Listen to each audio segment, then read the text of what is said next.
সিরাজগঞ্জে খেলনা গাড়ি থেকে 12,000 পিস ইয়াবা উদ্ধার, আটক এক।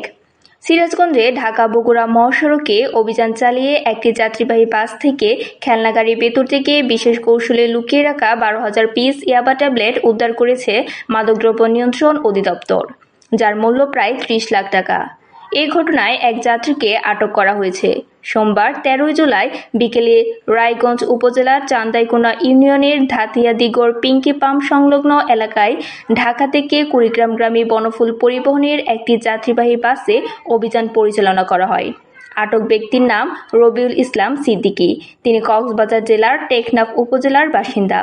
পুলিশ সূত্রে জানা যায়, সোমবার বিকেলে গোপন সংবাদের ভিত্তিতে ঢাকা থেকে আসা কুড়িগ্রামগামী বনফুল পরিবহনের অভিযান পরিচালনা করা হয়। এ সময় একটি খেলনা গাড়ির ভেতর থেকে 12,000 পিস ইয়াবা ট্যাবলেট উদ্ধার করা হয়। এ ঘটনায় মাদকদ্রব্য নিয়ন্ত্রণ অধিদপ্তরে দায়ের করা অভিযোগের ভিত্তিতে রবিউল আলম সিদ্দিকীর বিরুদ্ধে মাদকদ্রব্য নিয়ন্ত্রণ আইনের মামলা দায়ের করা হয়েছে। পরে তাকে আদালতের মাধ্যমে সিরাজগঞ্জ কারাগারে পাঠানো হয়েছে। রায়গঞ্জ থানার ওসি আসাদুজ্জামান বিষয়টি নিশ্চিত করে বলেন, প্রাথমিকভাবে ধারণা করা হচ্ছে অভিনব এই কৌশলে ইয়াবা চালানটি দেশের উত্তরাঞ্চলে পাচারের উদ্দেশ্যে বহন করা হচ্ছিল। মাদক পাচার ও ব্যবসার বিরুদ্ধে এই ধরনের অভিযান অব্যাহত থাকবে এবং মাদক নির্মূলে আইনশৃঙ্খলা রক্ষাকারী বাহিনীর তৎপরতা আরও জোরদার করা হবে।